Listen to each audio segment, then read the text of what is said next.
Yes, sir. First, let me thank you for being here, Congressman. We appreciate it. And I understand you voted for cap and trade.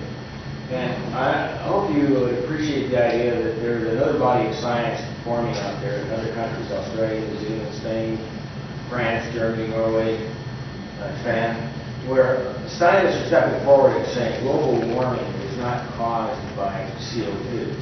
And there were two recent articles, one in Investor Business Daily and Wall Street Journal, which both cited scientists. And your own EPA has squelched what I hear is the government, the EPA, has squelched a report by Dr. Alan Carlin, who's been here 38 years, who reviewed the data and peer-reviewed data and found that carbon dioxide is not a fluke, it's not a toxin, and it's not contributing to global warming. And yet, Congress is setting about changing our whole way of living, capping our energy, causing trade, which will lead to taxes and higher price, forcing jobs overseas. And I just wondered if you would, could you assure us, please, that you would research it yourself and be your own man and not listen to the, the bureaucrats that have an agenda or and I'd like to leave this information with you, but I could with your assistants. Terrific. And Leave it with me. And, would you please take it? Oh, you take it? I'm concerned about that too.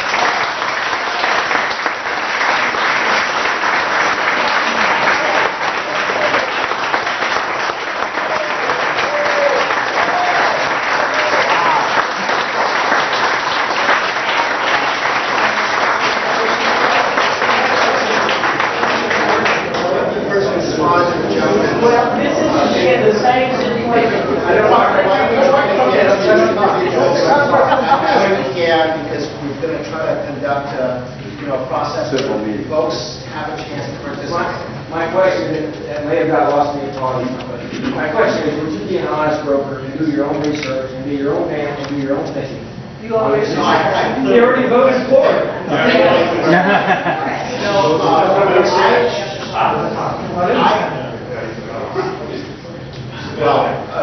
We can all continue as well. If you want to hear an answer, I'm ready to give you an answer. I have emphatically been independent and my own person on this issue ever since I first heard about it many, many years ago. That is to the utter dismay of some of the people that I work with. I will periodically talk with meteorologists, with climatologists, and other scientists. And about 10 years ago, the consensus was that it was a 50-50 thing.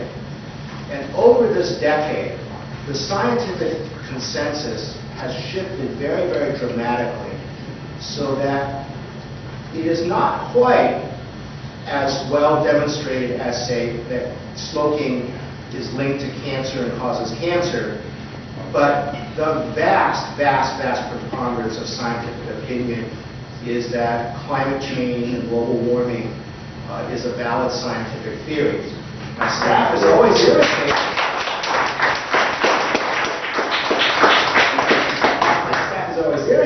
That I have consistently referred to climate change and global warming as a theory. I'd like to point out that evolution is a theory, relativity is a theory, gravity is a theory, these are theories and they are falsifiable hypotheses. It's just that the data that has been coming in has been not determinative, but incredibly consistent with theory.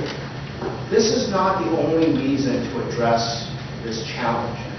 First and foremost, the climate change bill, the energy bill, will create good, new wage, high-paying jobs that Oregon can lead in, and jobs that will not be able to be moved out of this country or outsourced.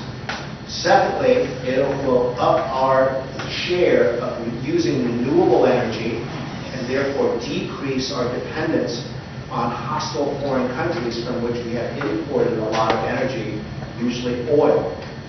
And I think that as a matter of importance to us individually, our communities, and to future generations, what it will do is at least begin to rein in what is at best a vast, uncontrolled experiment in ejecting not just carbon dioxide, but about a half dozen different greenhouse gases, some of which in small quantities are much more potent than CO2. I fought the Bush administration through 8 years where they forced scientists to remove references to global warming and climate change. I'm going to be the first person to stand up for any credible scientist to debate this issue in the open literature, in the press, and before the public. I believe in that very, very strongly, and I think that there's a valuable inquiry to determine what is scientifically valid, what is the proper policy response to that, and how we balance risks between today and tomorrow, and what the proper allocations are. No one likes a huge bill that has many different components to it. It is a messy product of lawmaking because different people want different things, and they're represented by people who fight for them. So there's always stuff in this melange that folks individually don't like. Yeah, I appreciate that.